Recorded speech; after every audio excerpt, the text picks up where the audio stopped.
Alhamdulillah wa syukrillah wa la hawla wa la quwata illa billahi wa huwal aliyyil azim. Hasbunallah wa ni'mal wakil, ni'mal maula wa ni'man nasir. Peristiwa yang paling besar dalam sejarah yang melibatkan malaikat dengan manusia pilihan adalah peristiwa Isra dan Mi'raj. Satu-satunya nabi yang selain diinformasikan secara langsung juga dinampakkan atau diperlihatkan secara langsung surga, neraka dan semua pahala dari semua ibadah. Nabi Ibrahim itu sebenarnya diceritakan tentang surga. Nabi Musa berbicara langsung dengan Allah. Wa kallamallahu Musa taklima. Seluruh nabi dan rasul hanya diinformasikan surga dan neraka. Tapi Rasulullah linuriyahu min ayatina, diperlihatkan tanda-tanda kebesaran Allah. Jadi surga dan neraka untuk Rasulullah itu bukan cerita, tapi dilihat langsung. Nabi yang lain tidak ada. Sehingga satu-satunya manusia yang bisa kita percaya betul dan kita ikuti, semua perintah dan larangan adalah perintah dan larangan yang disampaikan oleh Rasulullah. Karena satu-satunya orang yang pernah berjalan di dalam surga dan sampai tembus ke langit ketujuh dan sampai ke Sidratil Muntaha. Malaikat tidak bisa sampai ke situ. Malaikat Jibril itu hanya sampai ke langit ketujuh, tidak bisa sampai ke Sidratil Muntaha dan tidak bisa sampai ke alam istawa. Ketika malaikat Jibril memberitahu Rasulullah bahwa saya hanya sampai di sini, Rasulullah meminta, wahai Jibril, engkau dampingi aku sampai ketemu dengan Allah. Apa kata Jibril? Aku tidak mampu ya Muhammad. Rasulullah meminta kepada Jibril untuk mengumpulkan semua kekuatannya, karena sayapnya malaikat Jibril itu 360. Satu sayap malaikat Jibril ketika dia kibaskan itu bisa berkeliling ke seluruh bumi ini 5 kali. Hanya sekali mengkibaskan sayapnya. 360 sayap disatukan malaikat Jibril untuk melangkah meninggalkan langit ketujuh itu tidak bisa. Itulah sehingga Imam Ja'far Al-Barzanji mengatakan dalam kitab Barzanji, anta nurun fauqa nurin. Engkau Muhammad adalah cahaya di atas cahaya.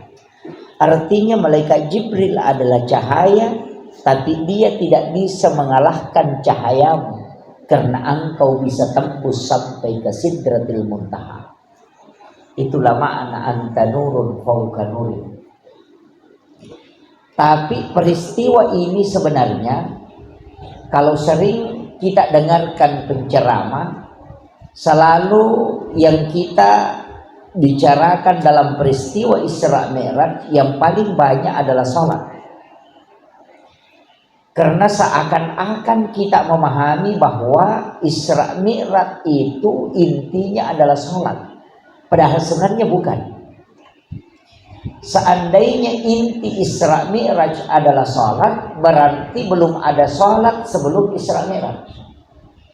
Padahal kalau kita buka sejarah, Rasulullah dari Mekah itu tidak dibawa ke Masjidil Aqsa. Saya harus luruskan ini supaya kita tidak salah paham. Jadi dari Mekkatul Mukarramah, Nabi dibawa ke Madinah. Kemudian disuruh sholat 2 rakaat.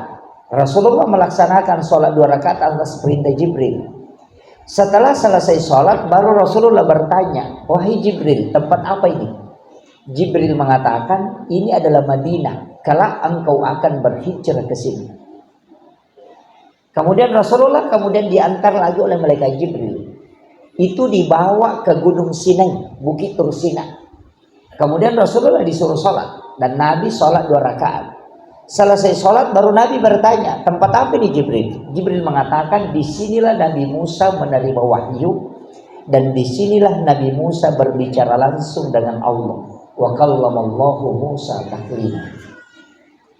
Setelah itu Rasulullah dibawa ke selatan, 15 km ke sebelah selatan Masjidil Aqsa. Tempat itu disebut dengan Baitul Lahmi atau Bethlehem. Jadi jalannya Nabi itu putar. Kemudian Nabi disuruh sholat. Setelah selesai sholat baru bertanya, ini tempat apa Jibril? Jibril mengatakan, disinilah Isa bin Maryam dilahirkan. Baru Nabi dibawa ke Masjidil Aqsa. Di Masjidil Aqsa Nabi menjadi imam. 25 Nabi dan Rasul itu menjadi makmum di belakangnya, dan Rasulullah yang memimpin sholat berjamaah. Pertanyaannya, sholat apa yang dilakukan Rasulullah ketika dia di Madinah, di Bukit Tursina, di Baitul Lahmi, dan di Masjidil Aqsa dia menjadi imam. Dan semua Nabi dan Rasul yang menjadi makmum berarti sholat bersama Nabi. Berarti perintah sholat sudah ada sebelum Rasulullah melaksanakan Mi'raj. Ini penting dulu. Makanya ada ulama sempat menyampaikan beberapa penjelasan tentang sholat yang dilakukan sebelum itu. Bahkan guru saya itu sempat tanya, kau cari surah apa yang dibaca Rasulullah ketika menjadi imam di hadapan para nabi? Tadi saya tidak kasih tahu, cari sendiri itu. Cari. Guru saya bilang cari surah apa yang dibaca. Setelah Rasulullah sholat, ada nabi satu yang tidak mati di situ.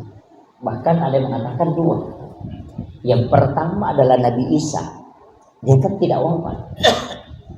Yang kedua adalah Nabi Yahya.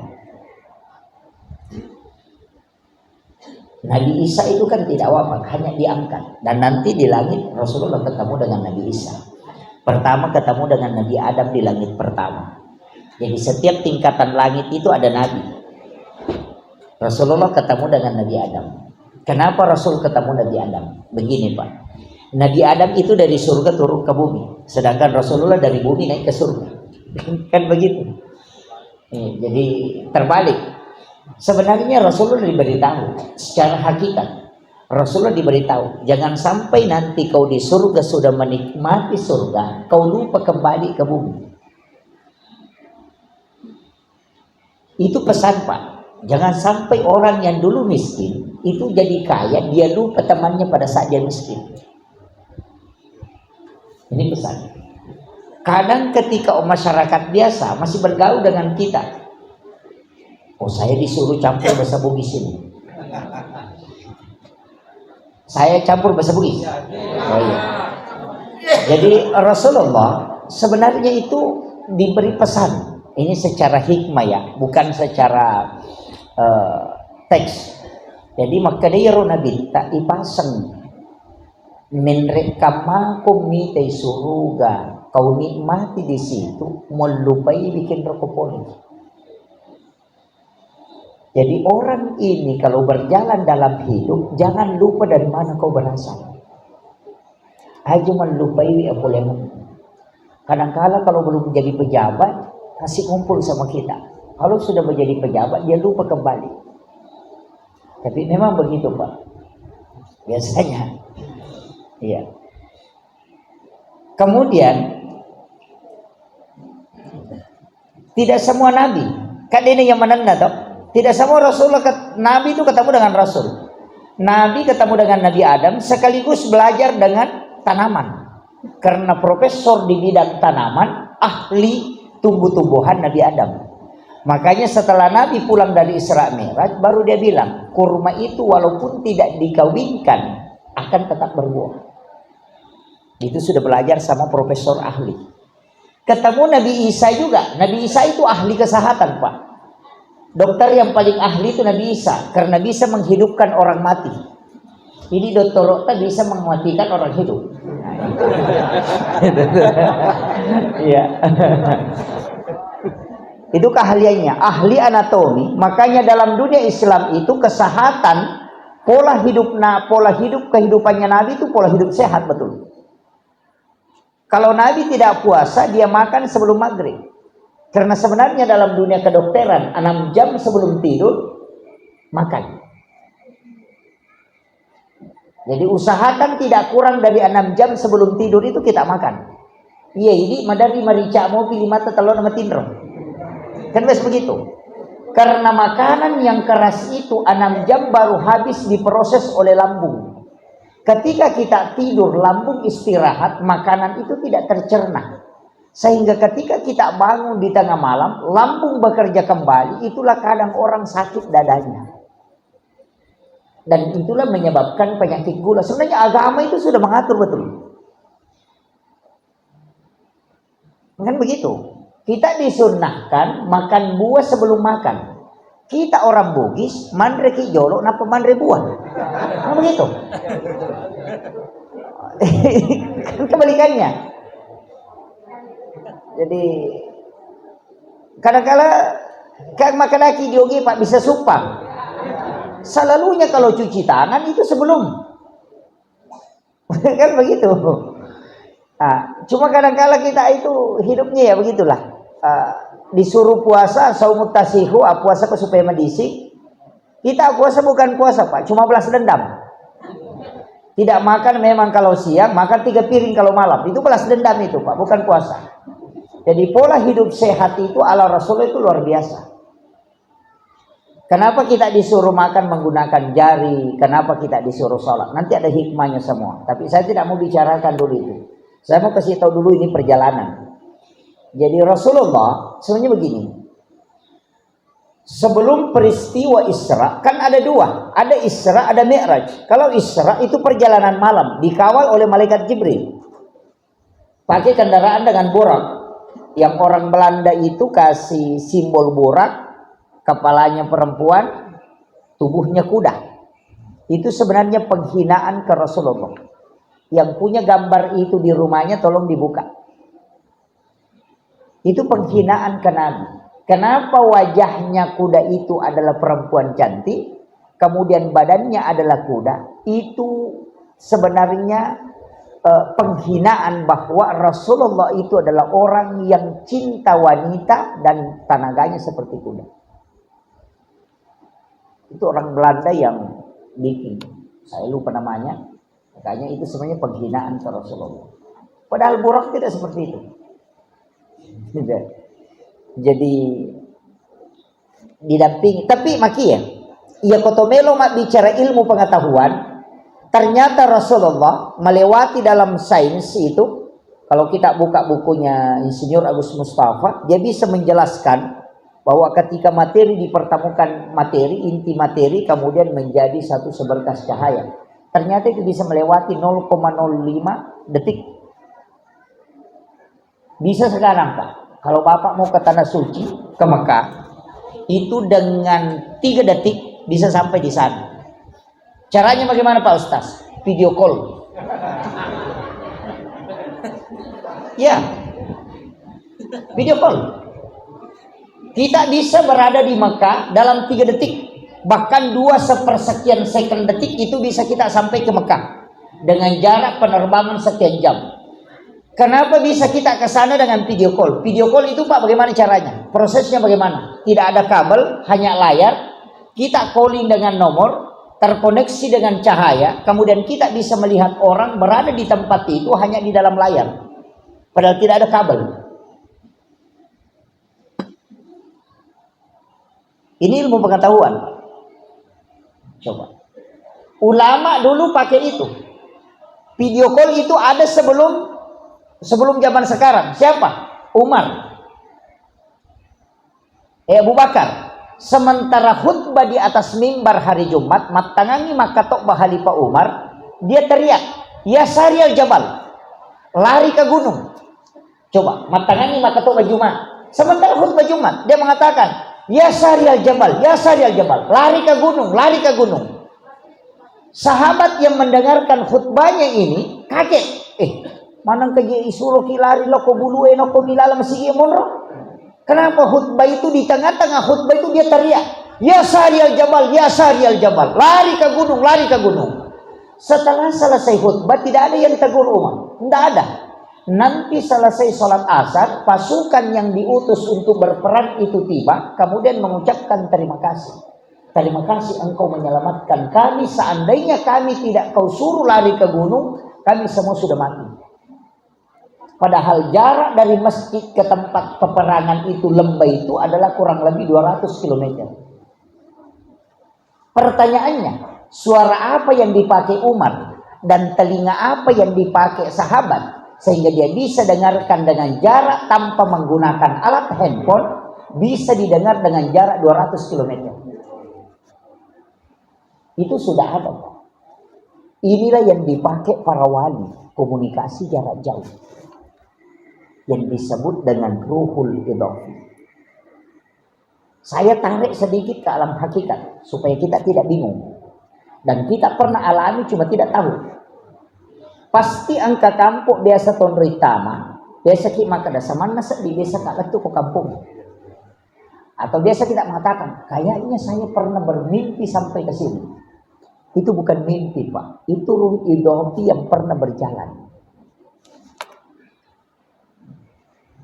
Bagaimana caranya mendeteksi? Ruh idhafi, ruhul kadim, ruhul hayat. Kalau orang tidur, itu ruhnya diangkat. Kalau orang mati, itu digenggam. Kalau mati suri, itu melintas dimensi. Orang mati suri itu tembus ke alam kubur. Makanya dia bisa tahu siapa yang disiksa. Nah, kalau orang mati suri, maka daki tahu ipalolang. Begitu. Begini. Kita ambil pelajaran dari tidur. Ya ko angka tahu matindro.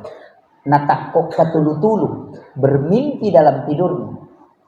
Dia bisa melihat dirinya sampai di Jakarta belanja dan bolak-balik. Padahal matanya tertutup. Pertanyaannya.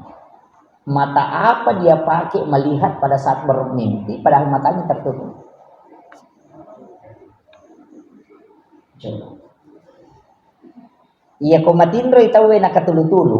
Mata aga na pakai makita. Padahal matanya tertutup. Tapi dia bisa berada di alam lain. Padahal dia ada di kasur. Coba. Ini misteri yang orang ilmiah tidak bisa buka. Tapi dalam tasawuf itu bisa dibuka. Tapi saya tidak bahas itu. Nanti berat kalau lari ke situ. Nanti stres. Wah, kenapa lari ke sini? Ini kita bahas Isra Mi'raj dulu. Perjalanannya Rasulullah itu bagaimana cepatnya bisa sampai ke situ. Kita hanya pakai. Kan sekarang cahaya ditemukan. Yang pertama infrared. Yang kedua Bluetooth. Yang ketiga black hole, yang keempat BlackBerry, yang kelima adalah hologram. Hologram ini kan yang dilihat bentuknya orang berdiri, kalau dipegang itu tidak ada. Kalau BlackBerry itu suara di luar angkasa bisa tembus ke bumi, karena orang yang di bulan itu suaranya tidak bisa tembus melewati atmosfer. Makanya dari gelombang suara dirubah menjadi cahaya, kemudian berubah kembali menjadi suara. Itu disebut dengan BlackBerry. Cuma kita mengatakan handphone, padahal bukan. Handphone itu hanya merek. Tapi BlackBerry itu adalah sejenis cahaya. Kemudian sebelumnya itu ada Bluetooth, black hole. Itu kalau kita mau masuk ke mall, itu pintu mall terbuka begini. Kalau di bandara kita mau cuci tangan, tidak usah putar keran, cukup kasih begini tangan, langsung airnya mengalir. Toh? Nah, itulah mukjizat tangannya Rasulullah bisa mengalirkan air. Pakai itu. Itu secara ilmiah Pak jalan. Tapi saya tidak mau buka secara ilmiahnya dulu. Nanti itu terbongkar semua. Nanti mukjizat itu ketahuan Pak. Sekarang kan bisa muncul. Tiku carana Nabi tenang karena mengangkat tangannya begini, kemudian mengalir air dari salah-salah jarinya. Sekarang kan sudah bisa di bandara. Cuma dikasih begini gelas, lah jalan air. Begitu. Itu otomatis karena sensor. Itu namanya black hole. Kemudian ada infrared. Kemudian Bluetooth. Bluetooth itu kan mentransfer data agak jarak jauh. Makanya Al-Quran itu punya Bluetooth. Ketika orang sakit kemudian diruqyah, termasuk membacakan ayat untuk menenangkan atau untuk menyembuhkan, itu sebenarnya bluetooth Al-Quran. Mengambil air kemudian membaca surat Al-Fatihah kemudian diniatkan, itu bluetooth Al-Quran, orang tidak tahu. Itu sudah terbukti sekarang, Pak. Kita bisa buka bukunya Dr. Masaru Emoto, The True Power of Water. Bahkan ada bukunya itu The Magician of Water. Ketika air dibacakan ayat-ayat tertentu, sel mutiaranya terbentuk. Dan itu bisa menjadi obat. Itu orang bukan Islam, Pak. Itu orang Jepang. Beragama Shinto. Bahkan dia mengatakan tidak ada agamanya. Itu Dr. Masaru Emoto. Ada bukunya itu, The Power of Water. Kemudian, infrared itu sentuhan. Ulama dulu ilmunya itu bisa hanya meludah. Ini yang kita anukan dulu. Ulama dulu itu kalau mau pindahkan ilmu bisa dengan ludah. Ada santrinya mau pergi Mesir, dia suruh menganga, kemudian dia ludahi. Itu bukan ludah, Pak. Itu infrared. Dan itu bukan air, itu seperti jagung kecil putih.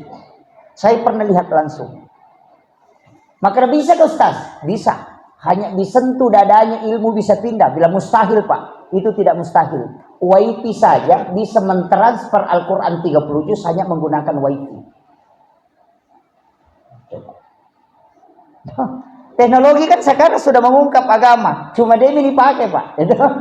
Coba kare, kalau kita mau pindahkan Al-Quran 30 juz, ambil flash disk, colokkan ke laptop, kemudian transfer. 30 juz bisa masuk. Hanya 10 menit. Dari situlah ulama mentransfer ilmu qalbu ke ulama tasawuf. Itu caranya Syekh Abdul Qadir Jilani memindahkan itu. Nah, ini makanya kalau ada ulama-ulama khas bisa minta sentuh dada kita, mentransfer energi spiritual. Itu bisa, Pak. Ini tuh sampai maka ada baraka namuna karawarawa miulunna, kong katau panrita namuna sapu-sapu miulunna, nak tabaraka itu ya tuh. Kan begitu. Karena tangannya ulama tidak pernah lepas dari wudu, tidak pernah lepas dari zikir. Nur itu melekat di situ. Ketika dia usapkan, itu bisa pindah, Pak. Secara ilmiah bisa. Kan begitu. Iya Niko 5 atau 5 kecak HP, 5 Facebook ya ini. Itu bukan energi putih di situ. Ini kan kuncinya. Kan ulama itu terjaga, Pak. Iya. Ulama itu terjaga, bukan seperti saya. Kalau saya bukan ulama, makanya dipanggil ustaz. Ya, ustaz itu tingkatannya di bawah. Kalau ulama itu jaga, biar pandangannya dijaga. Tidak ada yang keluar dari lisannya kecuali zikir. Tidak ada. Kalau ulama, kalau yang suka mencaci itu bukan ulama itu. Makanya al ulama warasatul anbiya. Ulama itu adalah pewaris para nabi. Nah, itu makanya nggak sembarang, Pak. Makanya kalau ambil ilmu jangan bisa ambil di mana saja. Sayyidina Ali itu kan ada gurunya orang Yahudi. Karena bagaimana caranya? Dia tahu bagaimana tahu anjing itu kalau sudah balik.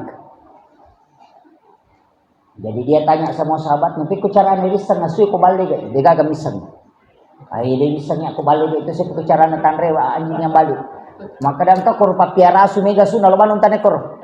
Sayyidina Ali pergi bertanya baru kasih tahu. Kalau kau membedakan anjing yang balik atau tidak, gampang. Ketika dia buang air kecil, dia mengangkat kakinya satu, berarti sudah balik. Itu Sayyidina Ali. Dan ketemu di peperangan, lah sudah jangan bunuh itu guruku itu. Jadi coba itu saking takzimnya ke gurunya. Jadi makanya ilmu itu begitu, Pak. Dimanapun kita bisa ambil. Kemudian saya kembali ke Isra Mi'raj. Berapa menit saya ceramin? Hah? Wah, jangan juga, Bu. Pembunuhan itu. Ini sudah saya anukan. Kemudian kita tidak apa-apa sepakatlah bahwa yang diterima oleh Rasulullah adalah sholat. Kita sepakat. Tapi inti perjalanan Nabi tidak disebutkan di dalam Al-Quran tentang sholat. Subhanalladzi asra bi'abdihi lailan minal masjidil haram ilal masjidil aqsa alladzi barakna haulahu linuriyahu min ayatina. Di situ ada kalimat linuriyahu min ayatina, untuk memperlihatkan. Coba Jadi Nabi itu dipanggil untuk melihat. Yang lain cuma diceritakan. Min ayatina, tanda-tanda, sebagian dari tanda-tanda kekuasaan Allah. Makanya orang yang pernah jalan-jalan di surga itu Nabi. Orang yang pernah diperlihatkan neraka itu Rasulullah. Makanya di pintu surga itu kan Nabi Adam sudah lihat. Dan pernah masuk. Tapi dikasih keluar. Nabi itu dari bumi dibawa ke surga. Jalan-jalan. Dia bisa melihat semua kenikmatan di surga dan siapa yang masuk surga. Makanya Rasulullah itu sudah tahu ada beberapa tingkatan surga. Ada beberapa pintu surga. Cuma saya kemarin ditanya, Pak Ustaz. Saya ini katanya sudah bangun masjid 3. Alhamdulillah, mudah-mudahan nanti saya masuk surga. Saya bilang tidak ada jaminan, Pak. Orang bangun masjid 1000 itu tidak ada jaminan masuk surga. Tidak ada. Biar 1000 masjid dibangun, Pak, tidak ada jaminan. Karena di dalam hadis cuma mengatakan, "Man bana masjidan fid dunya lillahi ta'ala banallahu lahu baitan fil jannah." Siapa yang membangun masjid di dunia karena Allah, akan dibangunkan istana di dalam surga. Jadi tidak mengatakan masuk surga. Jadi biar 1000 masjidnya kalau tidak sholat tidak akan masuk. Harus paham ini. Ya, kadang-kala kan orang rajin sedekah tapi tidak sholat. Nah, itu jadi masalah. Ada rumahnya tapi tidak ada jaminan masuk. Kan cuma mengatakan hadis membana masjidan. Siapa yang bangun masjid di dunia lillahi ta'ala, karena Allah, banallahu, akan dibangunkan oleh Allah, banallahu lahu baitan fil jannah, rumah istana di dalam surga. Jadi orang yang bangun masjid ada rumahnya di surga, tapi kalau tidak ada kuncinya dia tidak masuk. Sudah tahu? Makanya jangan senang kalau bangun masjid. Tapi ada satu amalan Rasulullah jamin masuk surga, Pak. Dan surganya tidak tanggung-tanggung. Rasulullah mengatakan dia bersamaku di surga seperti ini. Antara jari telunjuk dengan jari tengah. Siapa? Yang memelihara anak yatim. Dan ini yang jarang. Ya. Hal sederhana yang orang tidak tahu. Ya. Cari anak yatim satu orang. Orang Indonesia bilang yatim piatu kalau mati dua-dua. Orang Arab itu stres kalau yatim piatu. Apalagi itu. Iya, yang Arab tahu itu cuma yatim. Ya kalau Indonesia ada piatu kalau mati dua-dua. Jadi kalau ada anak yatim, orang yang belum mandiri, anak yang masih kecil kemudian meninggal orang tuanya, atau sebelum dia lahir orang tuanya sudah meninggal, maka kita danai itu. Kalau tidak mau ke kita, tidak usah ambil, kasih tahu saja sekolah, maka nanti saya bayar uang sekolahmu selamanya. Kasih dia, mungkin kehidupannya dia masih kecil, mungkin 300.000 per bulan, danai dia 300.000 per bulan. Rasulullah janjikan, engkau akan bersamaku di dalam surga seperti ini, kata Nabi. Surga tempatmu dan tempatmu bersama aku, dan aku denganmu sangat dekat seperti jari telunjuk dengan jari tengah. Ini gampang, Pak. Makanya yang tidak punya anak ya tahu manangnya aja sama seke. Mega toje itu tahu mana maka kadi. Tidak aja di sini tahu. Iya, ada yang memega. Iya. Kan begitu, Pak. Kita harus cari jalan pintas. Tidak punya anak yang hafal Quran, saya mau kalau ada anak ustaz hafal Quran 30 juz, tidak ada apa mau menghafal, gampang. Cari anak yang tidak mampu yang hafal Quran di pesantren penghafal, kau danai dia setiap bulan. Nanti kalau ketika disuruh menunjuk orang, pasti dia tunjuk. Bilang ini dulu yang bantu Kak ketika aku menghafal. Itu jalan pintas masuk surga, Pak. Coba. Gampang. Cuma kadang kita tidak mau cari pusing. Ini. Enggak. Daripada kita belikan pulsa sekian, dari belikan berpoya-poya. Enggak. Datang saja ke pondok pesantren tahfidzul Quran. Tanya, ada orang miskin di sini menghafal. Tanya gurunya, ada orang miskin di sini menghafal. Ada, itu kurang kesian, tidak mampu kadang dia tidak bayar. Kasih tahu nih, nanti saya yang bayarkan. Mungkin 200.000 per bulan. Itu tidak seberapa nilainya bagi orang kaya, Pak. Tapi sangat bermakna bagi anak-anak ini tadi. Dia menghafal Quran, kita dapat pahala. Berapa kali dia ulang hafalannya, kita akan terus mendapatkan transfer pahala. Kalau di hari kemudian 40 orang bisa dia beri syafaat, pasti dia mengatakan, ini dulu yang membantu saya, masukkan, ikutkan dia. Hal gampang. Makanya madari kayak maka dia nak makun rutongang ikut dia tetap surga. Mantap? Betul? Iya. Masa? Mengatakan banyak dosaku. Enggak usah pak. Tidak ada orang tidak ada dosanya. Dia gak tahu dia gak dosana. Angka kata dia gak kesalahan lah. Ya kau kata maka dia nak kawak beli apa nak beli. Itu kuncinya. Pasti itu. Tidak ada. Cuma kelebihannya kita. Makanya Nabi Musa itu nanti saya akan ceritakan. Mudah-mudahan ada waktu. Makanya Nabi Musa itu kenapa dia suruh Nabi bolak-balik? Apa kepentingannya Nabi Musa? Tidak ada. Kan Nabi Musa di langit ke-6. Kasih tahu Nabi, apa yang kau bawa? Apa kau dikasih sama Allah? Dan sholat berapa? 50 naik kau minta kurang. Banyak sekali itu. Umatmu nanti tidak mampu. Umatku saja yang kuat-kuat susah. Minta kurang. Nabi minta kurang 5, dikurangi 5, terus bola balik. Nabi Musa, naik kau lagi Muhammad minta. Kenapa? Nabi Musa sudah tahu bahwa tidak ada umat yang bisa menginjakkan kaki di surga kecuali umatmu Muhammad dulu lebih dulu.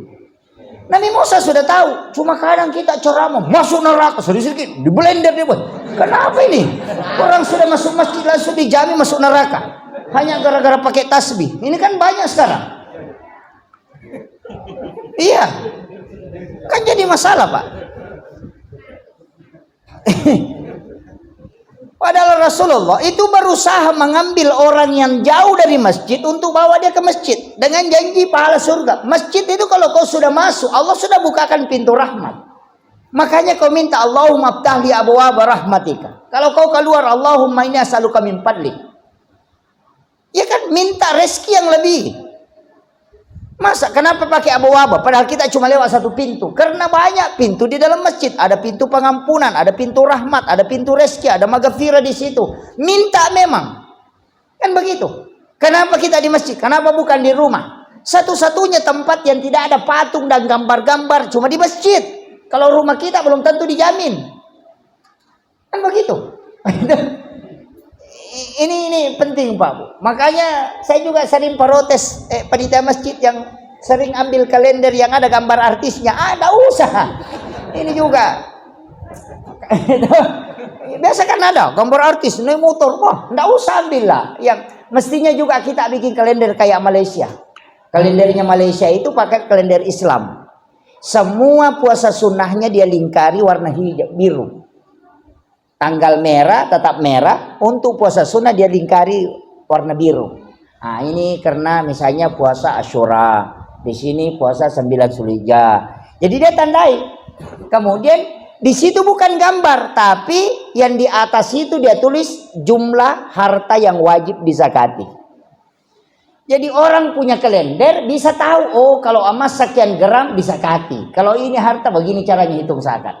Kalendernya bermanfaat, kita foto artis. Ini jadi masalah tuh. Kayaknya mestinya Pak. Tapi juga kadang Basnas saya kasih tahu. Kalau mau bikin kalender, caleg yang mau bikin kalender begitu Pak. Bikinlah kalender Islam. Supaya lain daripada yang lain. Supaya kita bisa dapat ilmunya. Saya kasih tahu. Sosialisasi zakat itu gampang Pak. Bikin saja kalender. Di kalender itu jangan gambar. Tapi tata cara aturan mengeluarkan zakat. Dan jumlah harta yang dizakati. Baru kasih nih masyarakat. Selesai sosialisasimu. Nah begitu. Daripada bikin kalender gambar semua. Nah, itu. Ini kalau fotonya tidak ada pahalanya. Tapi kalau itu bisa dapat pahala. Jadi sebenarnya men-setting kehidupan ini gampang Pak. Kemudian kembali. Jadi sebenarnya Rasulullah itu dipanggil untuk diperlihatkan. Kenapa? Karena untuk menguatkan laipakis saiatinna nabita, supaya semangatnya dalam agama lebih kuat. Saya kasih tahu begini Pak. Kalau ada orang diceritakan sama melihat langsung pasti beda. Ketika Nabi di Sidratil Muntaha, kenapa dia bisa mengatakan? Raka'atanil fajr khairum minad dunya wa ma fiha. 2 rakaat sholat sunnah fajar itu lebih mulia daripada dunia dan isinya. Nggak usah sampai ke Sidratul Muntaha, Pak. Naik pesawat saja dari Balikpapan ke Samarinda atau dari Balikpapan ke Makassar, baru lihat rumah di bawah. Bagaimana besarnya rumah, hanya kayak begini besarnya. Orang yang bangga dengan rumahnya yang cantik, coba naik pesawat baru lihat-lihat. Kan begitu. Ketika Nabi sampai ke Sidratul Muntaha baru melihat ke bumi, apa yang dia katakan? Raka'atanil fajri khairum minad dunya wa ma fiha. Karena dia sudah pernah berada di puncak. Tapi karena kita selalu di sini, kita pernah ke sana, makanya kita disuruh sholat sunnah subuh. Semua tahu raka'atanil fajri khairum minad dunya wa ma fiha. Ustaznya juga tidak sholat sunnah. Gara-gara begitu. Jadi sebenarnya tidak semua ilmu itu memberi hidayah. Makanya kalau kita ceramah, wabillahi taufik wal hidayah. Pernah dengar ada penceramah bilang wabillahil hidayah wat taufik? Tidak pernah. Padahal bisa toh? Tidak pernah dengar. Selalu bilang wabillahi taufik wal hidayah. Apa bedanya, Bu? Apa bedanya taufik dengan hidayah? Tahu bedanya? Wah, ini harus saya kasih tahu supaya jangan bilang saja ustaznya sering bilang wabillahi taufik wal hidayah. Kita tidak pernah dengar mengatakan wabillahil hidayah wat taufik. Pernah. Kenapa? Hidayah, taufik itu beda. Kalau hidayah itu petunjuk, kalau taufik itu bimbingan langsung. Caranya begini, kalau mau kasih contoh. Saya tanya, di mana itu langgar at-taqwa? Oh, di gang 20. Kalau kau dari sini terus sekitar 300 meter, ada itu di sebelah kiri, masuk ke dalam sedikit sekitar 50 meter, ada di sebelah kanan. Begitu. Itu namanya hidayah, petunjuk. Tapi kalau taufik, di mana itu langgar at-taqwa? Sini, saya antar ke sini. Itu taufik. Tidak semua ilmu itu adalah hidayah, tapi tidak semua ilmu itu dapat taufik. Hampir semua orang hafal bahwa doa masuk masjid, Allahumma ftahli abwaaba rahmatika. Tapi tidak semua orang yang masuk masjid baca. Biasa duduk, pindah bilang, wah, aku lupa tadi baca. Itu berarti ilmunya tidak diberi taufik. Gitu. Jadi jangan, semua kan orang tahu kebaikan, toh? Oh, siapa yang tidak tahu sholat sunnah subuh? Siapa yang tidak tahu kebaikan? Semua tahu, tapi untuk melakukan itu kita butuh taufik. Makanya ilmu, Pak, tidak menyelamatkan. Makanya orang barat kalau Kristen, Nasrani masuk Islam pasti orang ahli itu. Tapi kalau Islam masuk Kristen biasanya kepentingan. Ya, kadang menikah, kadang miskin. Tapi kalau orang barat yang masuk Islam itu biasa profesor, insinyur. Kenapa? Karena dia sudah ke puncak. Dia sudah tahu ilmu di luar. Saya kasih tahu begini. Ini bahasa sederhana supaya kita paham. Seandainya ilmu yang menyelamatkan orang, Pak, sebenarnya pengetahuan yang menyelamatkan orang, tidak ada orang jatuh gara-gara kulit pisang. Karena semua orang tahu kalau kulit pisang diinjak itu bisa jatuh. Tapi kenapa bisa jatuh?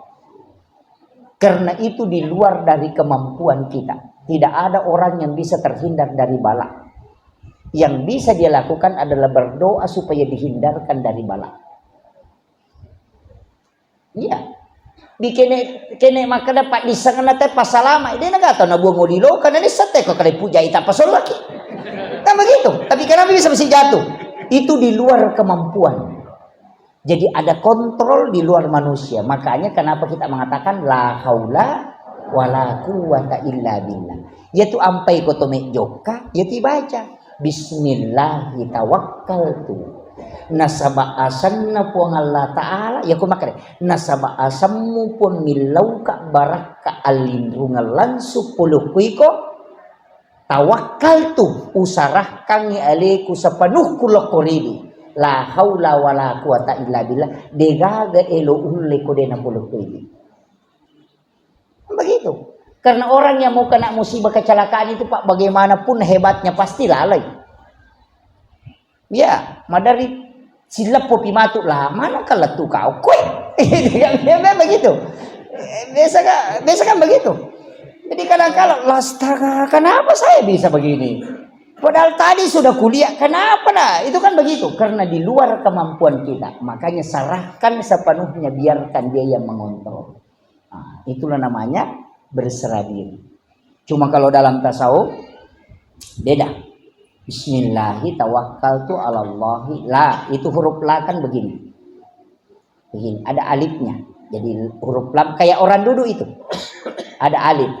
Kita masuk ke situ, lihat diri kita, kemudian kasih jalan. Kinroki melolong. Yaitu nasak adalah tu memang kona pedong.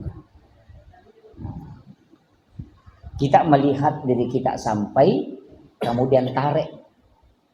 Baru baca haula wala quwata illa billahi wa huwal aliyyul azim. Kalau lewat udara, tarik napas sampai habis. Kalau ada yang nyangkut baru masih ada di belakangnya, jangan dulu jalan. Itu tanda musibah. Kalau lewat air atau darat, keluarkan napas. Tersangkut itu kalau ada masalah. Yan tu nak kada aja muloko demo rewa. Yo pokok itu letu memang kona perewa. Yo pun asanya namun letu memang masih Messi. Di mana posisi? Di rumah. OTW. Itu sudah itu. Itu. Orang dulu kan tidak begitu. Tapi masih ada tingkat tinggi Pak. Tapi saya tidak kasih tahu. Tingkat tinggi. Itu pakai aja yang sederhana. Kemudian, peristiwa Rasulullah sebenarnya kan begini. Isra dan Mi'raj, dari perjalanan itu didampingi. Tapi kenapa tubuhnya Nabi tidak rusak? Orang Pak kalau naik pesawat, di luar dari pesawat, itu bisa hancur tubuhnya dengan kecepatan itu. Begitu. Karena mobil saja, naik motor saja, biasa begini mulu. Kalau kena angin, itu kecepatannya Nabi luar biasa, tapi kenapa tubuhnya terlindungi? Makanya disebut diperjalankan. Makanya mengatakan subhanalladzi asra bi abdihi. Maha suci Allah yang memperjalankan, bukan berjalan. Jam dinding Pak, kalau dia yang berputar sendiri itu hanya 24 jam. Tapi kalau Pak Imam lubu ambil jam dinding baru dia putar, biar 100. Jadi ya ko jangan ni macan ni akka 24 jam ni macan ni sesasiwan ni, tapi ako nalay pui mana putarai na mo kasi ratu mak dan reto. Begitulah Rasulullah diperjalankan. Dan itu tidak rusak tubuhnya. Kenapa? Karena dilindungi oleh makhluk cahaya, disebut dengan Jibril. Jibril kan cahaya. Tapi cahayanya Jibril itu dikalahkan oleh cahayanya Muhammad. Makanya likulli syai'in min nurin Muhammad. Segala sesuatu dari nur Muhammad. Tidak ada Pak. Semua makanan dari nur Muhammad. Kambing itu dari nur Muhammad. Yang kita selalu takuti. Bilang kolesterol. Tekanan. Obatnya gampang Pak. Bacakan sholawat. Kasih tahu kau dari mana asalnya. Kau dari nur Muhammad. Saya pun dari nur Muhammad. Kau ketemu, jadilah obat dan jadilah Nurul Muhammad. Tidak bakalan kena kolesterol. Yana tunasa tomatat teriolo alai Pak Burah. Tapahan. Ya kau demo patapahan ni makun rutongan. Iya kau meki man rebembe. Iya lo tapake. Ambil kambing itu, kemudian cium, bacakan salawat. Allahumma sholli ala Muhammad wa ala Muhammad. Baru kasih tahu. Ya komeki pa bicara ya kada banyak polo ko nuru Muhammad ipancaji, polo to ko ka nuru Muhammad ipancaji. Tama ko musiruntu mencipa bu. Tandre ini dena solani kita. Dan itu dipakai orang Arab dari dulu. Ya na tunah kada alai Pak Bura tapi dicium dulu baru ditelan. Yana tunah kada Andre alusukna alejo alusukna. Nasaba alusukna itu peluk pinuru Muhammad. Yo puto nak mondre dah samawari gigi ni mau. Ah, itu kan aja enggak tahu. Dah? Iya. Pada miko meki puasa. Orang yang mau sahur, Pak. Dia mengambil makanan baru dia cium baru dia telan. Baca salawat atau la ilaha illallah. Kemudian dia makan. Pasti dia nama dodo nyawa. Ada orang itu tidak lapar tapi madodo nyawa. Beli sandre mana? Meliwasa kok nasa itu. Oh ya, buru Kak. Sebenarnya dia tidak kasih makan ruhnya.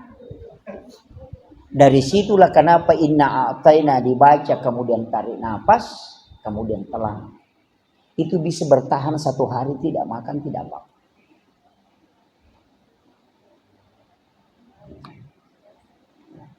Sebenarnya makanan ini kita cuma terformat, Pak. Tidak makan 30 hari itu tidak apa-apa. Coba baca sejarahnya Ashabul Kahfi. Berapa tahun dia tidur? 300? 300 berapa? 360 tahun. Dia tidur tidak pernah makan, tidak minum, tapi tidak mati. Ashabul Kahfi. Iya. Tidak mati. Cuma kita selalu makan. Makanan itu kalau tidak makan kita mati. Bukan, Pak. Tidak ada pengaruhnya. Kalau orang tahu. Tapi saya tidak kasih tahu kuncinya ke sini. Iya, kuncinya kan di situ aja. Coba kan. Makanya makan itu jangan lebih dari sepertiga mut. Kalau saya makan lebih dari sepertiga mut itu sudah drop. Iya, jangan lebih dari sepertiga mut, Pak. Sebenarnya kalau makan banyak itu kita drop. Kalau kita tidak makan 7 suap atau 21 suap saja, kalau makan 2 kali makan dengan 21 suap, insya Allah itu biar 2 hari 2 malam tidak makan tidak apa-apa. Bisa itu. Ada kan air juga di sini yang tidak mau kering. Al-Kausar itu juga yang dipakai. Satu-satunya air nanti mau diambil baru muncul kan itu. Mata air dalam diri. Nah, makanya orang tua dulu pakai. Imam-imam kita di sini mungkin masih pakai itu. Yang air itu. Kan begitu. Ya. Dan itu sudah diteliti, Pak. Air yang menjadi obat itu kan 4. Yang pertama air Sam-Sam, yang kedua ini, yang ketiga air Al-Qur'an, air hujan di bulan 4. Kemudian air laut. Kan itu obat. Kemudian ini nanti tidak selesai ceritanya. Jadi Rasulullah dari Makkah ke Masjidil Aqsa. Kemudian naik. Naiknya Nabi ini melintasi langit ke langit. Nah, masalahnya begini, Pak. Malaikat itu kan tinggal di langit. Mana yang dimasuk langit? Kayaknya asal langit. Karena di dalam Al-Quran Allah mengatakan langit pertama dihiasi dengan bintang. Berarti langit pertama ini yang dihiasi dengan bintang. Tapi menurut ahli, bintang yang paling dekat dari bumi itu kalau perjalanannya pakai cahaya kecepatannya itu 1 juta tahun baru bisa sampai. Baru langit pertama ini. Nah, langit ketujuh. Coba, ini yang tidak bisa, Pak, ditembus ini. Makanya pakai subhanallazi asra bi abdihi. Pakai kalimat subhan. Kan ada pakai sabbah. Lillahi ma fis samawati. Ada pakai subhanallazi asra bi abdihi. Ini kan beda. Jadi Ronabita memang lintas dimensi. Kemudian Nabi dari langit pertama, langit kedua, langit ketiga, langit keempat, kelima, keenam, ketujuh, kemudian naik ke Sidratil Muntaha. Di Sidratil Muntaha kemudian melangkah ke alam istawa. Di alam istawa Allah Rasulullah mengatakan, At-tahayyatul mubarakatus salawatut thayyibatul.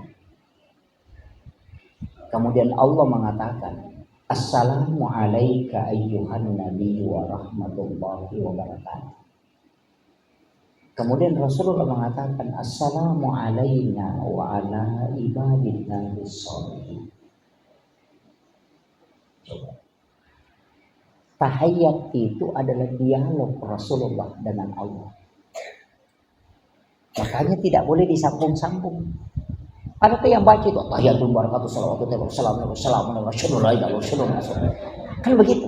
Padahal at-tahiyyatul mubarakatuh salawatu thayyibatun itu ucapannya Rasulullah. Agana sepung Allah Ta'ala. Assalamu alayka ayyuhan nabi wa rahmatullahi wa barakatuh. Yang tahu bahasa Arab, di situ kalimat alaika dalam gramatika bahasa Arab itu disebut dengan mukhatab. Kalimat mukhatab. Mukhatab itu tidak ada jarak yang disalami dengan yang mengucapkan salam. Makanya Rasulullah itu kita mengatakan assalamu alaika. Alaika itu tidak ada jarak. Ketemu langsung dengan Allah. Nabi Musa itu cuma bicara langsung dengan Allah, tidak pernah ketemu. Itu ini maka marradio mi Nabi Musa, ya Nabi tasir untuk langsung. Situ mulianya Nabi. Hanya Rasulullah mengatakan, Allah kan mengatakan assalamu alayka ayyuhan nabi wa rahmatullahi wa barakatuh. Rasulullah mengatakan assalamu alayna wa ala ibadillahi sholihin. Seandainya saya Pak, tidak. Kalau Allah sudah mengatakan assalamu alayka wassalamano, pasti saya mengatakan alhamdulillahirabbil alamin. Tapi Nabi tidak, dia masih mengatakan assalamu alayna, ya Allah selamatkan aku. Wa ala ibadillahi sholihin, dan hamba-Mu yang saleh, umatku ya Allah. Kita sudah diikutkan di situ. Ia natunah kadapa hakiki agamu jallo kini Pak jallo ni jallo. Kan di situ. Pada saat asyhadu alla ilaha illallah. Yang ada yang putar-putar. Aduh, juga putar-putar begini. Kalau saya tidak permasalahkan. Karena memang ada bahwa bergerak, cuma bergerak itu bagaimana wallahu a'lam. Kalau kita kaji dalam beberapa literatur, saya pernah baca. Ada yang mengatakan Nabi itu ketika syahadat bergerak tangannya bukan karena menggerakkan, tapi karena gemetar pada saat dia syahadat. Sehingga tangannya itu bergerak karena getarnya.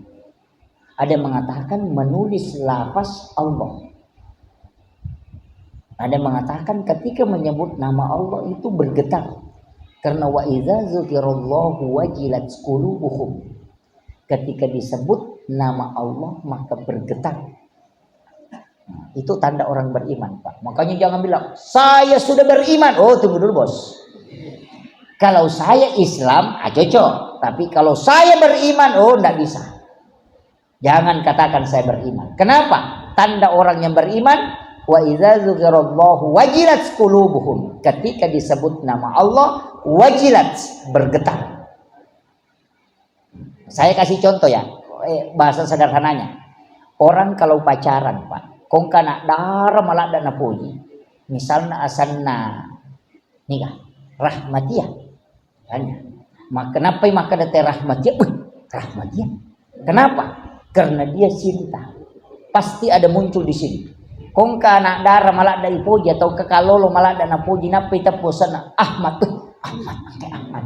Langsung itu namanya bergetar. Ya ku itapu ya sanna puang Allah Ta'ala na tidak bergetar berarti kita belum beriman. Itu Al-Quran yang sebutkan.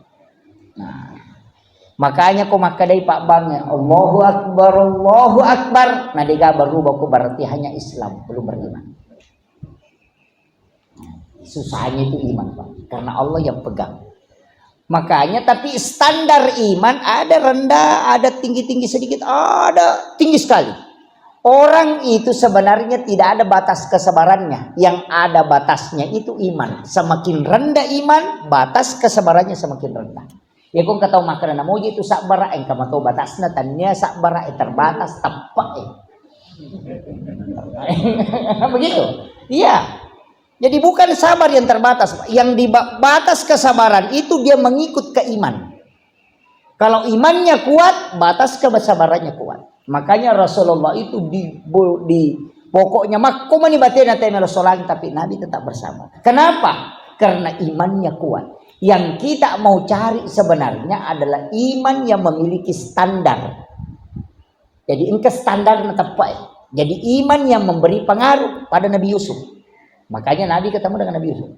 Kenapa ketemu Nabi Yusuf? Nabi Yusuf itu bendahara, pengelola negara. Makanya Nabi ketika di Madinah membangun negara, itu luar biasa. Pengelolaan manajemen keuangan karena sudah belajar sama bendahara, sama Yusuf, Nabi Yusuf.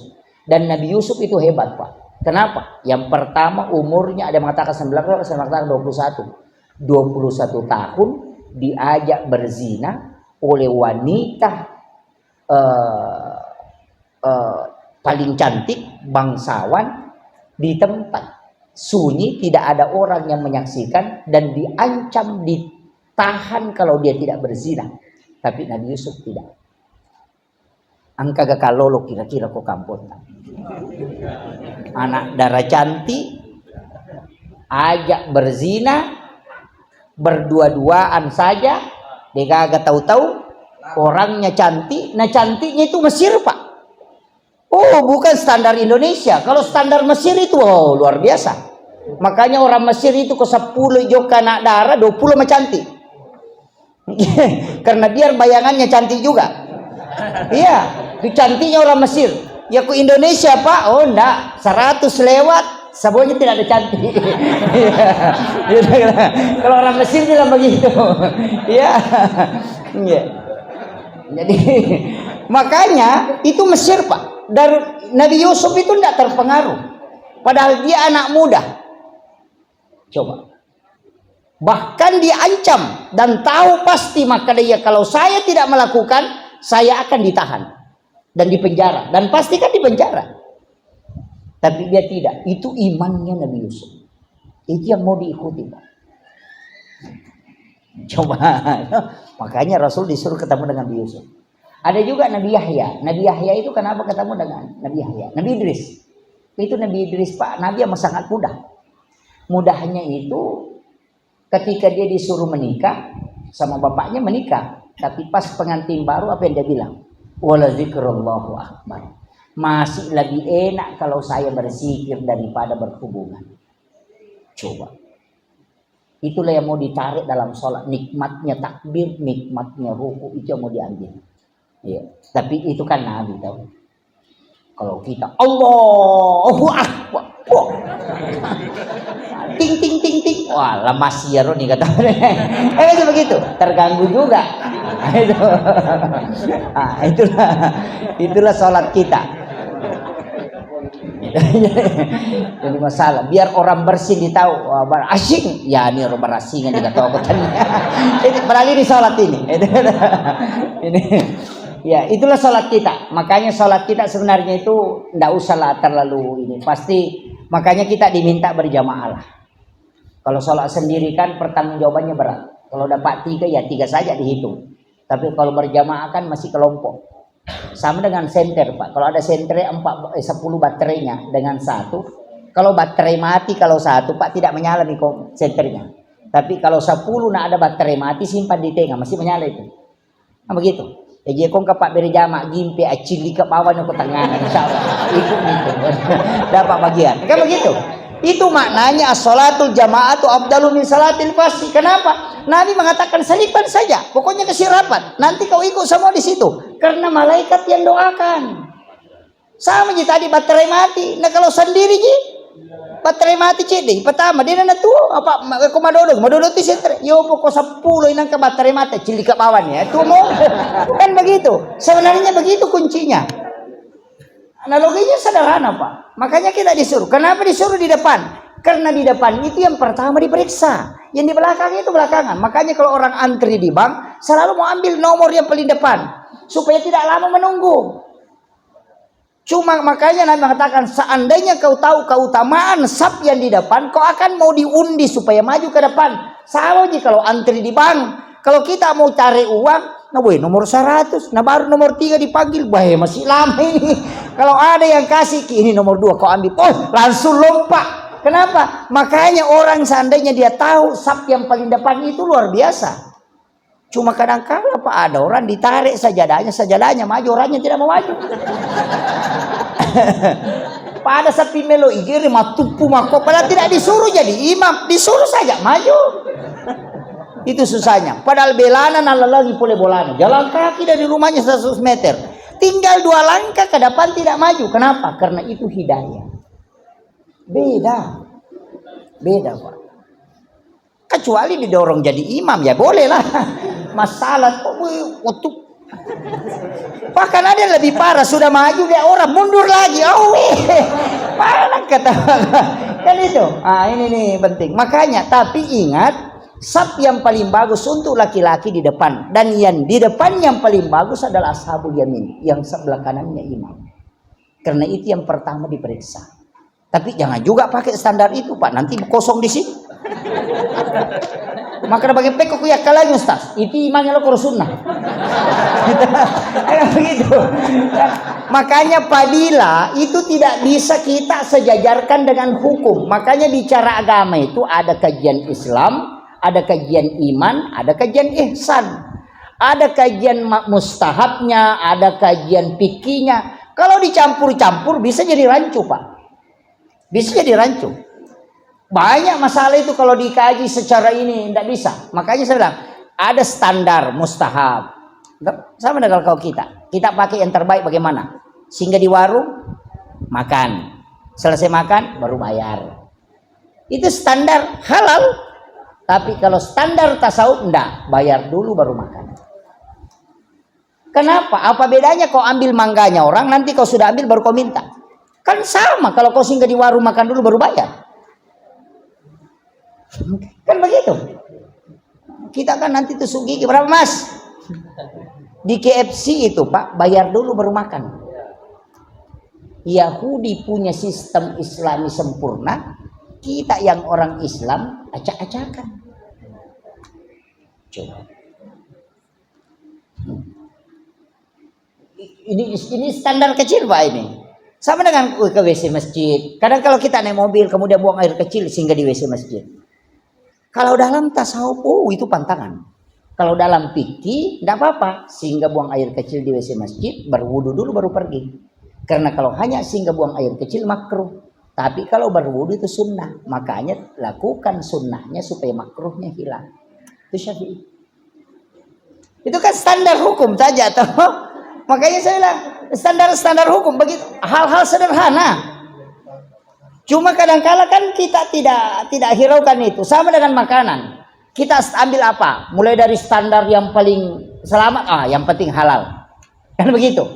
Nanti masuknya ada berkahnya. Bagaimana dibilang berkah? Ini orang ulama tasawuf mengatakan, orang sidangkan makan minuman seperti ini itu baru halal, belum berkah. Nanti dia persilahkan baru berkah. Jadi kalau orang tuangkan air panas, kalau dia tidak mengatakan silahkan diminum, jangan minum. Itu baru halal, belum berkah. Makanya orang tua dulu kalau dia langsung sudah tuangkan, dia bilang bismillah. Kan begitu? Bismillah ki. Tabe tinum. Itu baru berkah. Jadi tidak semua yang halal itu berkah. Kalau ada ibu hamil, nanti dia makan minum kalau dipersilahkan. Namo tapalinna agagai ko jaji itu anaknya nanti lahir. Namo tapalinna kangagaga, dia tidak akan ambil kecuali disuruh ambil. Mega apa makun reko mangidangi maco. Tapi dia tuh nakok sama Rinda deh. Budi, kan itu. Situ kuncinya Pak. Sederhana sekali. Dan saya kasih tahu. Kunci dalam agama itu sebenarnya sederhana. Yang penting kita mau jalani. Sama dengan wudhu Pak. Kalau dalam tasawuf, wudhu itu batal, kotor. Kalau kita sudah berbohong. Maka dia kupuran yang mau pakai mak beli jenek mau aja mau pakai mas sempaja. Karena itu sudah kotor. Karena wudhu itu at-tuhur bukan an-nadhafah. Karena kalau kau punya najis di tanganmu, bersihkan dulu baru berwudu. Berarti wudu tidak membersihkan najis. Makanya kalau sudah berwudu kemudian injak tai ayam, kan wudu tidak batal. Cuma tidak bisa sholat karena ada najis. makanya bersihkan najisnya, tidak usah berwudu. Kan begitu. Jangankan kita kalau injak tai ayam, woi batal jenekku, padahal tidak batal. Cuma kau tidak bisa sholat karena ada najis. Makanya bersihkan najis itu, tidak usah ulangi wudumu karena wudumu tidak batal. Kan begitu.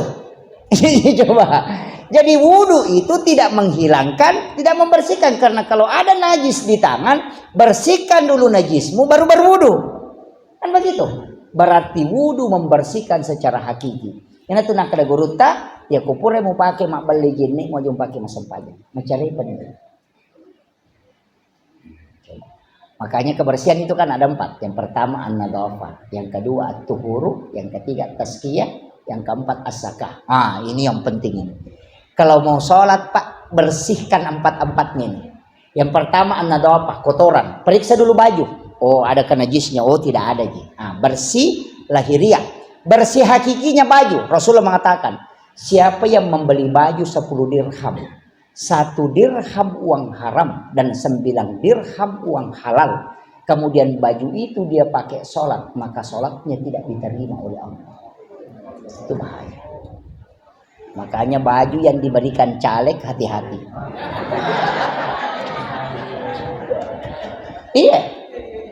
Iya. Nabi tidak mengatakan sholatnya tidak sah, karena bukan antara hukum sah, tapi Nabi mengatakan sholatnya tidak diterima. Beda, diterima dengan sah. Kalau sah bicara hukum, kalau diterima itu urusan Allah. Nah, ini parahnya ini. Makanya periksa baju yang kita mau pakai. Ada 2 haram, ada haram li ghairiha, ada haram li zatiha. Ini Masya Allah. Ya, Bapak, silakan. Jadi mohon maaf. Ya. Alhamdulillah. Kemudian ini kan kalau bicara haram ya. Jadi baju yang kita pakai periksa dulu najisnya. Kalau sudah bersih, periksa sumbernya. Kan namanya haram li ghairiha. Kalau li zatiha kan bendanya. Anjing li zatiha, darah li zatiha. Cuma ada anjing Pak yang berdebat orang. Sampai kiai itu stres. Anjing laut. Ya. Jelas bahwa anjing itu haram, dagingnya haram, dan itu najis. Tapi laut airnya bersih dan binatang yang ada di dalamnya halal dan bangkainya halal. Persoalannya anjing laut bagaimana? Kalau mukanya dilihat anjing, kalau badannya ikan. Ini masalah. Stres Pak Kiai itu. Dia mau hukumi haram, Rasul bilang binatang di dalamnya halal. Jadi bagaimana? Makanya Kiai yang mengharamkan anjing laut karena dia melihat mukanya. Tapi Kiai yang menghalalkan anjing laut yang melihat badannya. Karena badannya seperti ikan, kepalanya seperti anjing. Makanya coba ini yang bikin kiai stres itu Pak. Itu hukum anjing laut itu. Nah, kemudian makanya kalau pakaian, tapi saya kasih tahu, misalnya kita menjual di pasar, kita jual gula, tidak cukup 1 liter atau 1 kilo. Kita mengatakan berapa 1 kilo Bu? 25.000. Padahal tidak cukup 1 kilo, dikurangi 2 strap atau 3 strap dengan alasan ada plastik. Uang penghasilan dari itu kan ada yang haram, yang 2 strap itu yang haram. Ketika uang itu diambil dipakai belikan baju tadi ini, kemudian itu yang dipakai sholat, itu namanya haram li ghairiha. Ini yang bahaya. Mulai stres ini. Waduh, parah ini. mulai stres itu, mulai stres. Ini kalau ngaji tasawuf sudah masuk ke sini, Itu lari ke situ, mulai lari itu. Jadi kalau tasawuf lari ke situ Pak, bukan fikih lari ke situ, tasawuf. Begini, ulama sufi mengatakan kalau ada pakaianmu, pantaskah kau pakai sholat? Kalau ada pakaianmu tidak pantas kau pakai, ketemu dengan Pak Bupati atau Pak Wali Kota, mestinya pakaian itu lebih tidak pantas kau pakai berhadapan dengan Allah. Coba. Ya kau angka wajujumu masiri kau pakai si runtuk Pak Bupati, mestinya lebih masiri kau pakai masem pajak. Ibu-ibu biasa melanggar ini. Dasterna, ya mau pakai masuk subolo, mau pakai masuk supusa, ya mau pakai mak baja balik, pure mak bisa pernah napak kubami lima noko dasterna, masuk waktu sholat langsung berwudu, tinggal dilapisi talkum. Padahal pakaian yang di dalamnya sudah dilapkan ke sini kemari. Padahal dia malu pakai ke pasar, tapi dia tidak malu pakai bertemu dengan Allah. Itu kematangan spiritual. Ini baru standar saat ini. Makanya periksa dulu sholat kan nanti. Nah, ini Pak Haji. Kemudian yang kedua, ini tadi wudu. Makanya tadi an-nadhafah itu kotoran. Yang ketiga at-tuhuru. At-tuhuru satrul iman. Itu satru bagian. Makanya orang yang berbohong sebenarnya disuruh berwudu. Dalam hakikat, bukan dalam syariat ya. Kita tidak bicara syariat dulu ini. Wudu itu tidak membatal. Sebenarnya begini, berbohong, marah, melihat wanita dalam tasawuf itu batal wudu. Artinya batalnya itu wudumu kotor. Makanya ada namanya jadidul wudu, memperbaharui wudu. Wudu tidak batal tapi masih berwudu. Kenapa? Untuk memperkuat energi wudu. Kenapa wudu tidak membersihkan yang kotor? Bagaimana caranya? Cuci kedua tangan, kumur-kumur, hidung, muka, tangan, kepala, telinga, kaki. Kenapa? Ini yang berdosa semua, Pak. Bicara ini yang hidup. Nah, itu juga. Kemudian mata, di situ juga dosanya. Kepala pikiran, telinga pendengaran, tangan yang berbuat, kaki yang jalan. Ini tuh nak ada jenek terluka. Artinya terpelihara matanya tidak melihat dengan syahwat. Telinganya terpelihara tidak mendengarkan hal-hal yang buruk. Ia kota jagai ini matatta, tajagai do cilita, pikirat tamakanja, atitta de napatu masikiri, napaki kata bere, de patata bere nasi sambu bere. Tapi ia kok kajili-jili. Namo pura kata bere, Allah. Wah, lesemo apa ya tuh? Kenapa? Karena memang sudah jalan. Kan di situ. Nah, ini intinya. Agak berat itu.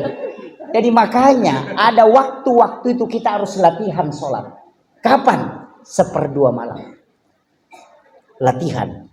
Di saat kita sudah bisa mendengarkan detik di jam itu, tak, tak, tak, tak, tak. Kita bisa dengar itu, berarti resonansi kalbu sudah kuat. Itu suara kalau di malam itu terresonansi kuat itu. Nah, okon itu makanya sempanya. Kemudian ini baru wudu ya, masih ada satu, masih ada ini kalbu. Ini yang bahaya. Jadi kalau ya kau paci lahiran maka dia an-nadhafah, ya kau paci hakiki maka dia at-tuhuru, ya kau paci ngati maka dia at-tazkiyah. Paci ngati sih ya. Kenapa dua nak pacingin? Hati. Makanya ya kung katau si salah nalau mas sampajang deni tarima sampajan la yahillu lil muslimin an yahjur ahahu fawqa salasalayan. Coba bahayanya ini. Yan tu ampai makna nabi tay ya ko si salah ko bainemu nadapi batu sampajang aja lalu naliwangi karena kapan menyeberang ke waktu sholat naganggu sampajammu. Jadi wat dicok dok baineta ko mangaribi aja nadapi isah. Angka apa aja tahu cok dok ya ko mangaribi na cok dok bali mangaribi deh pada mainga. Kan gitu. Itu ndak boleh karena jangan melewati. Kenapa kita di dalam sholat itu disuruh saling memaafkan sebenarnya karena kalbu yang tidak terkoneksi. Ukur ini berat ini. Kemudian ada masih satu, saya percepat ini. Masih ada satu. Jadi an-nadhafah, at-tuhuru, at-tazkiyah hati. Kalau dia nagaga tewa si salah, dia nagaga tau tewa mapangewang, maka anjak malappa hati sudah tenang, sudah sakinah. Ada lagi satu, namanya az-zakah, makanan. Sekak namo tabi saywarat takasiratu kodena susakka dapat imacarepa. Ketika dia masuk tatap kotor. Kenapa? Man aqalal haram lam tuqbalu sholata wa 42 yauman mania. Ya kong katau manre andre haram patapulo sona patapulo wanina dini tadi masampajana lolopa dong. Ini yang bahaya.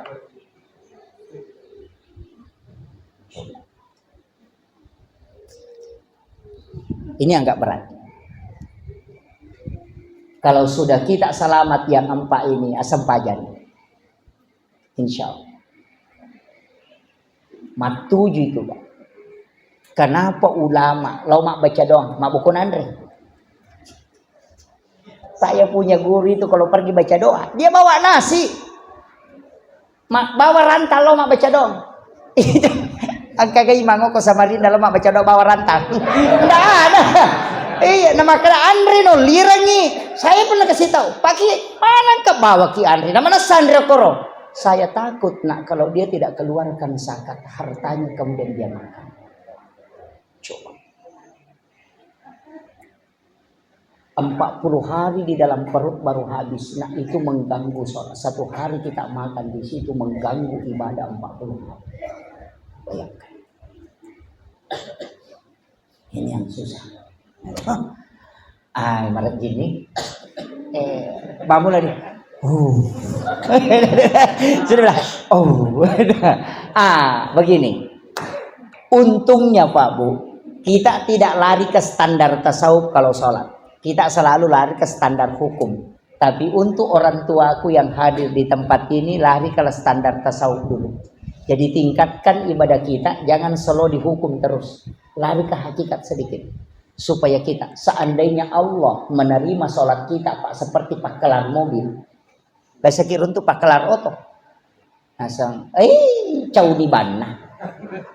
Si anu ni kilometer na. Taisangan niyawa. Maka do di karena. Agak begitu. Napores sama na kekurangan na. Napa maka si anu menyangka na kumakoy. Itu pakelar oto yun. Itu seandainya Allah menerima sholat kita dengan begitu, manre ko andre harang, pura ko makbaldona, mapangewa ko, makita ko makaliliang, katu pakai ngimu pakai maka aja, coba, sampai jamu tak kalupa, ya munri mangolo na waramparamu mengerang. Seandainya Allah menerima sholat kita begitu, hancurlah kita. Tapi Nabi minta, ya Allah panggil hamba, panggil umatku menghadap kepadamu. Berikan aku keistimewaan untuk bisa memberi syafaat. Aku yang meminta supaya kelak aku bisa tambah ini. Apa kata Allah? Makanya di dalam doa itu wassarafa wad-darajata 'aliyatan rafi'ah wa ba'ashu maqaman mahmudan lillahi wa adata innaka la tukhliful mi'ad. Ini yang kita lupakan, Pak. Kenapa Rasulullah mengatakan, wahai hamba, wahai umatku, ketika engkau mendengarkan azan, maka jawab azan. Dan bacalah doa sesudah azan, kalau engkau akan mendapatkan syafaat.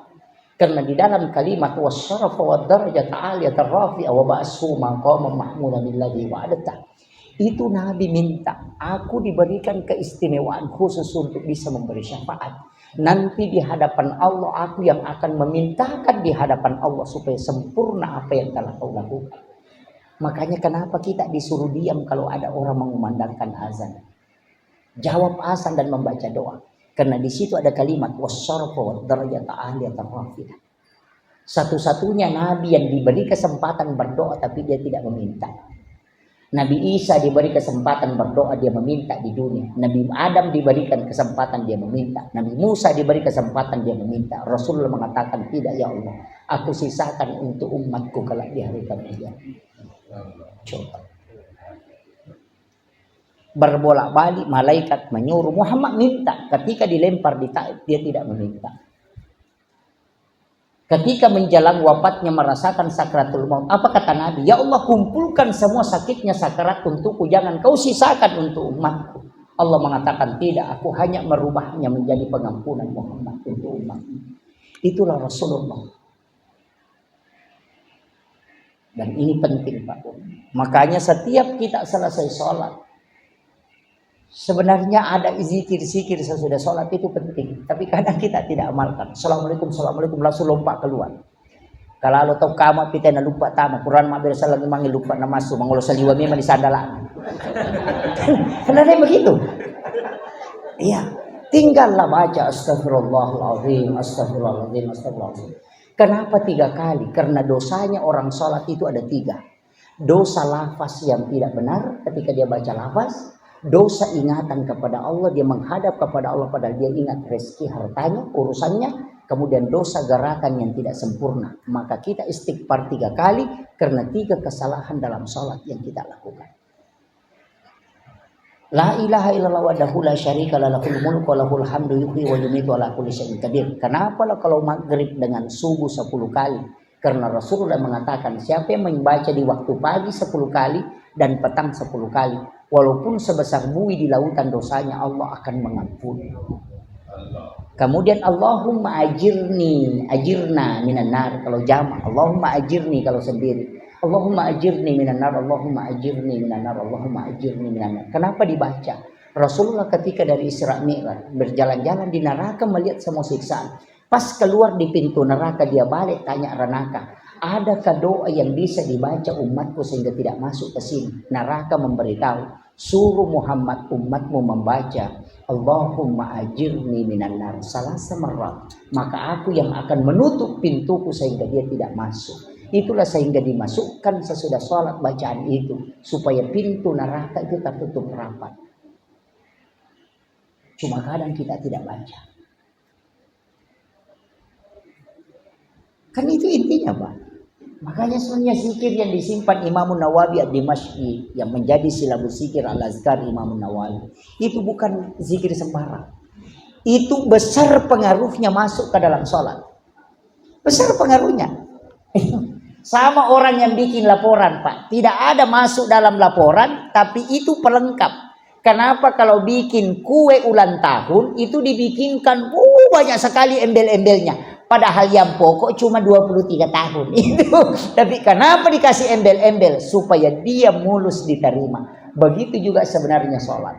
Kenapa ada zikir-zikir ini? Karena itu pelengkap dari semua kekurangan yang ada. Kenapa dibaca subhanallah 33, alhamdulillah 33, Allahu akbar 33? Karena menurut ulama 50 rakaat salat yang diterima turun menjadi 5, kemudian dari 5 itu hanya menjadi 17 rakaat. 17 ditambah 33 itu 50 jumlahnya. Dia mengatakan salat yang 50 diterima oleh Rasulullah menjadi 17 rakaat itu disempurnakan tetap 50 rakaat dari zikir subhanallah yang 33, alhamdulillah 33, Allahu akbar 33. Kenapa 33? Itu tidak boleh lebih, tidak boleh kurang. Itu muqayyad. Saya kira ini penting saya sampaikan, Pak. Ini sudah saya 2 jam ceramah ini. Ya? Hah? Ini iya. Saya kasih kunci terakhir. Saya kasih kode gaga tu lemala caramaku pamula nala tu capan. Iya to Natal. Iya kode itu lemale makun rutongan. Saya kasih 1 kunci saja, Pak. Saya prinsip dari guru saya itu yang saya pakai. Yang penting mas sempajang jodoh. Kuncinya di sini. Aja tajam maka harus bagus, tidak. Laksanakan nanti kita di situ semakin mendekat. Berarti tajaman dulu. Ya kung kapaboto ya sempajang. Parampok sempajang. Iya. Aja tajam ya leta sadar napa mas sempajang enggak bisa. Ni kata maka da dejo sempajang ustaz na sabat. Oh dia pajang nurul lima deceng tidak sempajang. Orang yang sholat itu tinggal 1 pelanggarannya kalau dia berdosa. Tapi ya kodeta sempajat tabototo 2 pelanggaran maka dia malaikat enak maciga umimah ini. Iya. Kuncinya kan begitu. Makanya guru tak kayak jadul Yusuf kali si dendreng aga napau namo pek ko jana ampe mo ko masampajam mo ko na angkamu tu decen. Magai satu-satunya ibadah yang mengambil sisi kiri dan kanan cuma sholat. Saya kasih tahu orang zikir itu tidak terhapus dosanya, hanya pahalanya bertambah. Tapi orang sholat itu dapat 2, dosanya dihapuskan, pahalanya bertambah. Nah timbangan kebaikan kan begitu. Misalnya ini buruk, ini dosa, ini pahala. Kuncinya kalau mau pahala mau dikasih berat kan ada 2. Kalau mau dikasih berat pahala, ditambah ini atau ini yang dikurangi. Kan begitu. Ya kau matimbangi nama tanah siwali, meki pendrei matana, meki peringangi matana peko carana. Kurangi ya matana atau tambah ya meringangi. Kan begitu. Nah sholat itu menambah 2. Selain menambah pahala, dia juga menghapuskan dosa. Jadi makanya sholat adalah satu-satunya ibadah yang tunggal pelaksanaannya. Tidak boleh dicampur, Pak. Orang kalau puasa nonton TV puasanya tidak batal. Tapi asam pajan nih gak nonton televisi tanah batal. Iya. Kan begitu. Nah puasa kita mak bicara dia nama rigaka. Menonton televisi dia nama rigaka. Mah HP tapi asam pajan nih gak. Napa kita mak bicara atau menonton televisi? Tanah batal. Satu-satunya ibadah yang tidak bisa diduakan hanya sholat. Itu totalitas. Makanya penghambaan total itu hanya sholat. Puasa. Dan semua yang lain pahala bisa diganti, Pak. Haji bisa diganti. Namanya badal haji. Puasa bisa diganti. Namanya fidyah. Kau tidak mampu berpuasa sudah tua. Tidak bisa berpuasa. Bayar. Caranya bayar. Kasih makan orang miskin. Itu tidak usah puasa lagi. Kan begitu. Haji bisa diganti, zakat anak yang bisa bayarkan, puasa bisa diganti. Tapi satu-satunya yang tidak boleh digantikan hanya sholat dan tidak boleh diwakilkan. Seandainya buat dingi wakil lagi Pak makanya mai podak balakai de makadalono ma balu iko ya pemasa pejaloro kado petuju ko cicak. Makanya itu seandainya bisa, tidak bisa. Makanya ibadah yang tidak bisa pindah ke orang lain dan tidak bisa orang lain kasih ke kita cuma sholat. Itu nafsi-nafsi, Pak. Kalau kau tidak mampu berdiri, duduk. Kalau tidak bisa duduk, baring. Kalau tidak bisa baring, isyarat. Kalau tidak bisa isyarat, lipu imam sampai jangan kok. Kan selesai persoalan. Makanya tidak ada tawaran. Kalau kau tinggalkan, mesti kau isi. Namanya qadha. Kan begitu. Tidak ada. Jadi kalau saya, Pak, pokoknya jangan tinggalkan. Namun maka dapat boto, kak maganda. Laksanakan sholat. Nanti kalau dari kemudian angkai pau maka dah mas sampajan muka po makutomi kasih dosa. Tapi ya kode itu mas sampajan tu madosa tu maka dah malaikat ingat macika umi mah. Ya tu na dia na sampajan ya tu na melanggar. Kan begitu. Dan satu-satunya ibadah yang bisa mengimbangi dosa menarik supaya kita masuk ke makanya kakak sahabat mereka tak masalah. Tapi dia udah pisau minumnya makanya dia tak mau. Kenapa? Karena nanti kalau sholatnya bagus itu mah pengajasan diri. Ya kotolilai boto na sampaja makada tu matu sampai maaga nasa tahu makada gitu ji silalu nama sampaja lo si boto ya mamulai itu mapangaja mak komo meta aga nasa ngatai kotolilo ka corona tu lima sampaja matoka ya mamulai ni salatnya itu yang menegur kan begitu jadi aja tataja nyaleta sadar napa kimi mas sampaja jangan nanti salat yang menyadarkan kita itu kunci. Itu kalimat penutup. Makanya aja tak ada manu di mana. Jangan. Kemudian usahakan idi matur isam pajang. Aja na idi. Idi ya torok isam pajang. Aja na idi matur isam pajang. Ya ku idi ya torok isam pajang. Ya natama lo na isam pajang. Ya ku idi matur isam pajang. Jolo. Matur. Sinampa. Selesai pi. Dia tak isam pajang. Asara kita isam pajang loro. Menjadi usahakan ini isam pajangnya. Matur ki. Ya ku idi. Mat sampajangnya matoroki mato ko surimon di sampajangnya to pasalamati tapi ya kuidi mator di sampajangnya matu denule mator ko surimon itu kunci makanya tinggalkan semua pekerjaan ketika masuk waktu itu kuncinya Pak saya ndak istilahnya persoalan biasa saja ya tak kata berena kan udah Allahu akbar menre ya kiban menre Allah ya kalau yang pakai di bawah yakin nggak nih tak Allah taala Allah selesai. Kan ada dua, ada mi'rajul mu'minin menrek dayase mitalina menrek suropong Allah taala napa kata ber. Angkat tahu yakin saja dilihat oleh Allah. Ta'budallah karena kata fa'ilam takun tara fa innahu yaraka. Sembahlah Tuhanmu seakan kau melihat. Kalau kau tidak bisa yakin bahwa dia melihat kamu, itu saja Allahu Akbar. Nai tak pong Allah taala roko, nai tak sujud itu yang paling mudah. Nai tak mak baca Fatihah, itu saja. Yo komiki menrek dayase Allah. Akbar. Napel tu yase. Itu dia maka kedo masa pajang. Nah, itu. Saya kira ini yang penting saya sampaikan. Mudah-mudahan ada hikmahnya dan sholat tetap lakukanlah. Tapi kecil di sampajang aja tersalai. Sholat sunat witir jangan tinggalkan.